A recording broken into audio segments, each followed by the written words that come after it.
Deep into Florida sugarcane country, just off a two-lane highway, there's a 23-acre patch of tiny, neutral-colored rundown homes. A no trespassing sign greets visitors as they turn into the drive. This is Miracle Village, population 200. 115 residents are sex offenders, including one woman. Wives, girlfriends, and kids live here too. Why call this place Miracle Village? Because all the miracles that occurred, the first thing is that we've seen guys change. Hopeless. They're hopeless. They come here and there's light in their life. Patrick Powers co-founded Miracle Village in 2008, along with the now deceased pastor of Matthew 25 Ministries. The property, a 45-minute drive from West Palm Beach, was once home to employees working for a sugarcane company. Even after Miracle Village leased the land, 28 retirees, such as 78-year-old Maria Farkloff, stayed. After all, the sugarcane company pays their rent. In the beginning, I was a little concerned, but now that I know them, I've never had any issues. Powers knows how hard it is for registered sex offenders to find a home after they leave prison. He served 12 years for molesting almost a dozen kids he coached in racquetball. Living here, they don't put posters up or flyers up about you. The church is the focal point of the community. The men have even formed a 5-piece band with 10 singers. Powers says no serial rapists or diagnosed pedophiles are allowed. Drinking and doing drugs aren't tolerated. You don't have to be Christian. There are some Jews and Muslims. But Powers says you must embrace God. I don't care what you look at as your God. If God is in your life, your chances of being successful are a lot higher. 22-year-old Christopher Dawson is the youngest resident. I had sex with my girlfriend at the time. She was 14. I did not know her age. She lied to me about her age. I thought she was 17, turning 18. So I was 19. So I didn't really think anything bad of it. Just a normal boyfriend, girlfriend, teenagers having sex. Dawson was convicted of lewd and lascivious touching and battery with a 12 to 16-year-old in 2011. After he got out of the county jail, he lived with his parents, but he says he and his family felt there was a bullseye on their home.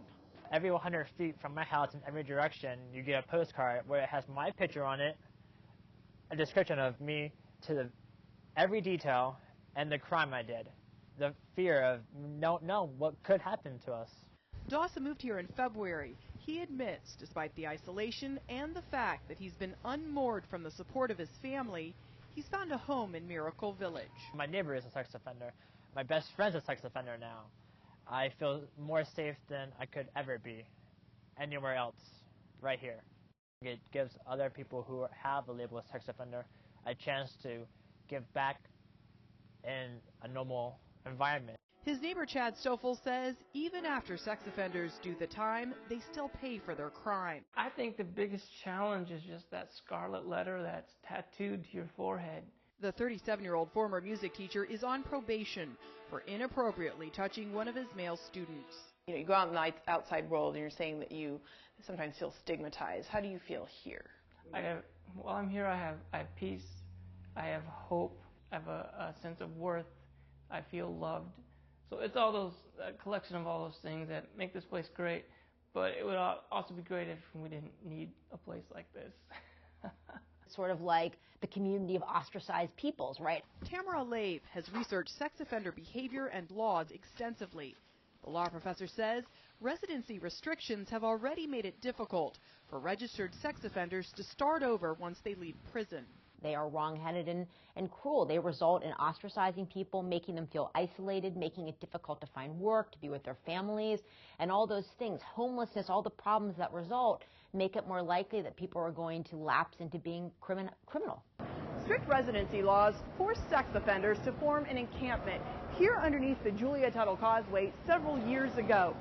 State laws prohibit sex offenders from living 1,000 feet of schools, parks, and anywhere kids congregate. But in municipalities across the state, including here in Miami-Dade County, that distance has increased to 2,500 feet. State lobbyist Ron Book has been behind the push to enact stricter residency laws, not only in the state of Florida, but across the country. This is a personal mission. His daughter Lauren was molested by her nanny for years. 1 in 3 girls and 1 in 5 boys will be molested before they turn 18.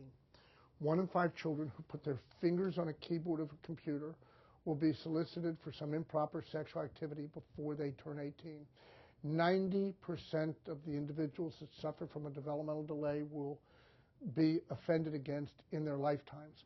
We got a pandemic in America. We got to do everything and anything we can to protect our kids. Book says the residents of Miracle Village created lifelong nightmares for their victims and families, but he's not opposed to ensuring affordable housing is available for sex offenders. He ultimately helped move the people living under the Julia Tuttle Causeway into affordable housing. Having affordable housing built for offenders and predators away from the general population is a good thing to have happen.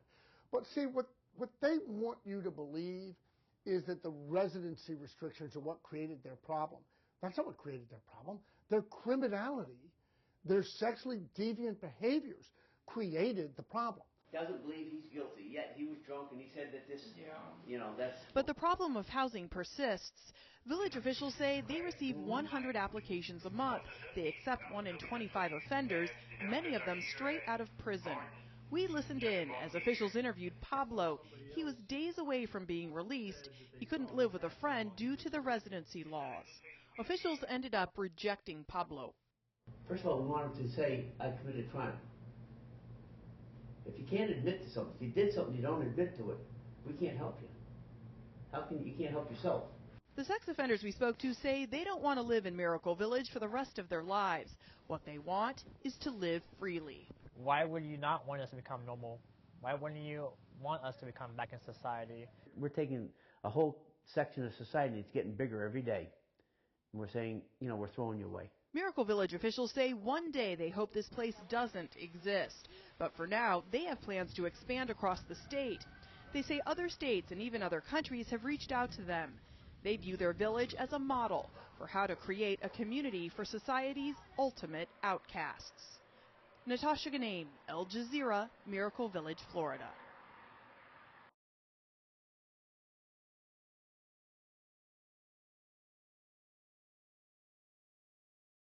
Doesn't believe he's guilty, yet he was drunk and he said that this, that's... But the problem of housing persists.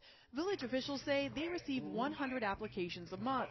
They accept 1 in 25 offenders, many of them straight out of prison. We listened in as officials interviewed Pablo. He was days away from being released. He couldn't live with a friend due to the residency laws. Officials ended up rejecting Pablo. First of all, we want him to say, I committed a crime.